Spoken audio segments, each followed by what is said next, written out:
मोदी जी उनको छोड़ेंगे नहीं, चाहे वो गर्क के नीचे भी चले जाएंगे ना, जमीन के नीचे, वहां से भी खोद के लाएंगे। यहाँ तो आपातकाल ये भ्रष्टाचारियों को बंद करा जा रहा है, जिन्होंने देश का पैसा लूटा है। मोदी जी का एक ही नारा है, न मैं खाऊंगा न खाने दूंगा। राजस्थान के अंदर आप सारे पेपर उठा के देख सकते हैं, सारे पेपर लीक हुए हैं। ठीक है, उनकी एसओजी में सब इंस्पेक्टर बन गए, जिनको नाम नहीं लिखना था वो सब इंस्पेक्टर पर है सर। रोजगार महंगाई एक अलग मैटर होता है सर। ठीक है, और मैं कह रहा हूँ कि तीसरी बार मोदी जी आएंगे। मोदी जी के जो नेतृत्व में जो सरकार चल रही है, ठीक है, उसमें जो फैसले लिए गए हैं वो देश के लिए बहुत अच्छे हैं। विपक्ष तो कुछ भी कहेगा। क्या नाम है आपका? मेरा नाम संजय है। संजय जी, जैसे लोग विपक्ष के कह रहे हैं कि आपातकाल, अघोषित आपातकाल हो गया, मैं उनसे ये पूछना चाहता हूँ कि उनको आपातकाल की परिभाषा का पता है कि आपातकाल होता क्या है? कह रहे हैं कि बोलने नहीं दिया जा रहा है, किसको नहीं बोलने दिया जा रहा सर? विपक्ष को लगातार बंदी बना दिया जा रहा है जेल में। पाकिस्तान के लोगों को भी बोलने दिया जा रहा है। अब पाकिस्तान में जाके बोलिए ना, किसी को पता लगेगा सर। जितनी आजादी हिंदुस्तान के अंदर है बोलने की, हर कार्य करने की, उतनी आजादी किसी भी देश में नहीं है सर। विपक्ष के लोगों को, देश के नागरिक आके बहुत खुश है यहाँ पे। विपक्ष का तो देखो मैं कुछ नहीं कह सकता, वो तो कहानी खत्म है विपक्ष की। कैसे कहानी खत्म है? कहानी लगातार प्रयास कर रहे हैं। जो उनके अच्छे लीडर्स थे उनको सबको पहले ही उन्होंने हटा दिया, आउटसाइड कर दिया। मैं विपक्ष के बहुत बंदों को अच्छा मानता था और अच्छे बंदे थे उनको, जिनके मैं लाइक आप करता। नाम ले सकते हैं? हाँ, मैं जैसे राजेश पायलट है, माधवराज सिंधिया थे, ठीक है, और अपने जिंदल साहब थे, बढ़िया नेतृत्व करने वाले थे। प्रणब मुखर्जी थे, लेकिन इन्होंने कभी इनको आगे नहीं आने दिया। एक गांधी परिवार के आगे प्रणब मुखर्जी को तो राष्ट्रपति बना दिया। राष्ट्रपति बना के उनकी संवैधानिकता खत्म कर दी ना, कोई मतलब नहीं रहा ना सर। गांधी परिवार के आगे आज तक जिसने आने की कोशिश की ना, उसको गांधी परिवार ने अपने आप ही साइड करते गए सर। आज तक का रिकॉर्ड और इतिहास रहा है। आप हमारे राजस्थान में इलेक्शन हुआ था अभी सर 2 महीने 3 महीने पहले, राजस्थान ठीक है, विधानसभा के इलेक्शन में भजन लाल जी का नाम, मैं कह रहा हूँ कि शायद ही उनके एमएलए को भी नहीं पता था कि भजन लाल जी मुख्यमंत्री बन जाएंगे। तो बीजेपी एक ऐसी पार्टी है कि किसी कार्यकर्ता को क्या बना दे, किसी को कुछ नहीं पता होता। तो फिर क्यों घोषित आपातकाल बोल रहे हैं? क्यों कह रहे हैं कि मेरे पार्टी के बैंक अकाउंट को सीज किया जा रहा है? ओपन कर दिया। एक इलेक्ट्रोल बॉन्ड का कुछ मामला चल रहा है, उसमें मैं ये नहीं कहता कि बीजेपी का चंदा ज्यादा है या टीएमसी का ज्यादा है या कांग्रेस का ज्यादा है, सबने चंदा लिया है। और सर जब भी इलेक्शन या जब भी सेंटर में कोई पार्टी होती है, जब बड़े बिजनेसमैन जितने भी हैं वो हर पार्टी को चंदा भी देते हैं। और ये जो गवर्नमेंट चलती है, चाहे स्टेट गवर्नमेंट हो चाहे सेंट्रल गवर्नमेंट हो, वो बिजनेसमैन के अकॉर्डिंग ही चलती है सर। आप और हम कुछ नहीं है, सरकार वही चलाते हैं लोग, ठीक है। उनके जब कांग्रेस की सरकार थी तब अंबानी जी भी आते थे वहाँ पे, सोनिया जी के साथ पार्टी भी करते थे, सारे काम होते थे, तब वो कहाँ चले गए? बीजेपी की पार्टी अभी 10 साल से आने लगी है ना सर। उससे पहले तो काफी टाइम से कांग्रेस की सरकार रही है। विजय माल्या, विजय अडानी, ये लोग कहाँ थे सर? ये कहाँ से कहाँ पैसा लेके चले? किस आधार पे इनको लोन दिया गया सर? बीजेपी ने तो नहीं दिया ना सर, सेंट्रल गवर्नमेंट ने दिया। मैं ये भी नहीं कहूंगा कांग्रेस ने दिया, मैं सेंट्रल गवर्नमेंट ने दिया ना लोन।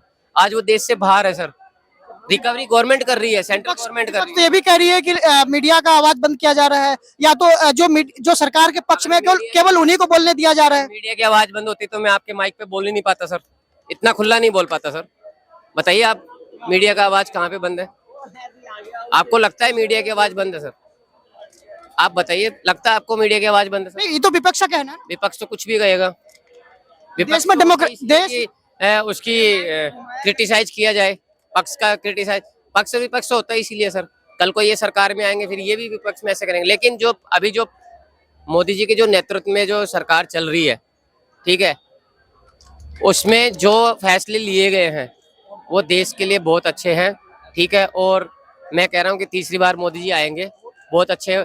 लोग कह रहे हैं कि रोजगार पे बात नहीं कर रहे, लोग कह रहे हैं कि महंगाई पे बात नहीं कर रहे। रोजगार महंगाई एक अलग मैटर होता है सर। क्यों ये भी तो एक मैटर अखंडता के लिए भी बहुत जरूरी है सर सरकार बनना। अखंडता जरूरी है तो लोगों को रोजगार भी तो जरूरी है। महंगाई अगर ज्यादा होगा तो जाहिर सी बात है लोगों के पेट में अनाज कैसे जाएगा? रोजगार में कौन नहीं है सर?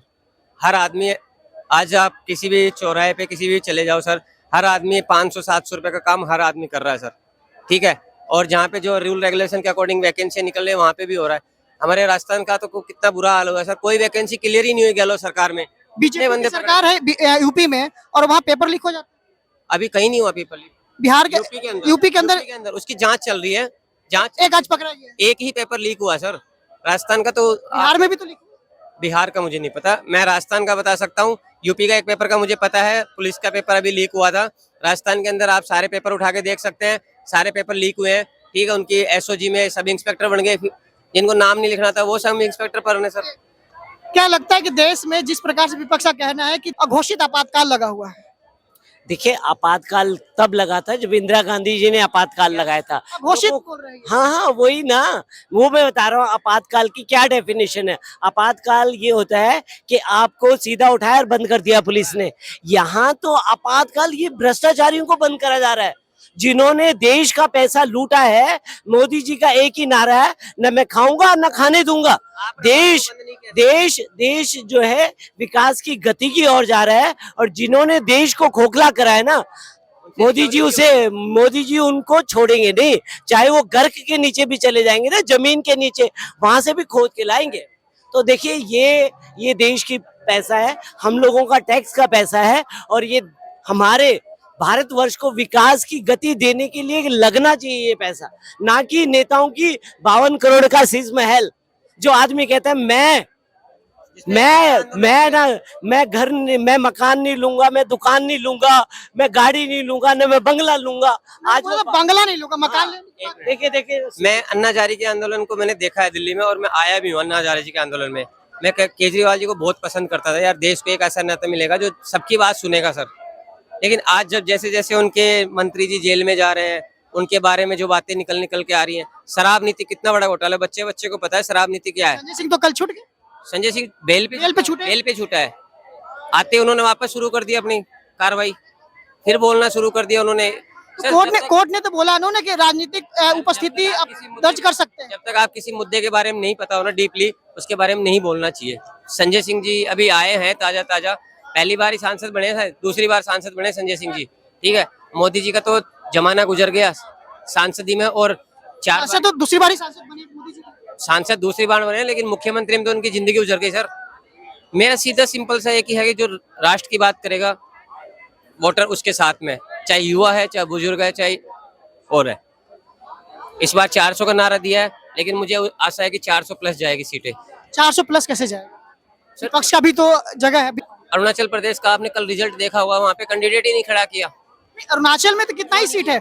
कई ऐसी जगह है ऑल ओवर इंडिया के अंदर जहाँ पे कैंडिडेट ही नहीं उतारे इन्होंने। क्यों नहीं उतारे भाई? मतलब लड़ने की हिम्मत भी खत्म हो गई। राहुल गांधी जी बोलते अच्छा है, लेकिन कभी कभी वो जो बोलते हैं ना, वो एक कुछ और ही बोल जाते हैं सर। अगर उनको युवाओं के देश की बात करनी है तो सर वो एक यात्रा करने से क्या मतलब है? देश की जनता, देश को जानना भी तो जरूरी है। क्या लगता है देश में जिस प्रकार से कहा जा रहा है कि घोषित आपातकाल लागू हो चुका है? देखो ये सब बेकार की बात है। बिल्कुल आराम से लोग रह रहे हैं, पहले से सुरक्षित लोग हैं, अब पहले से बहुत सुरक्षित हैं।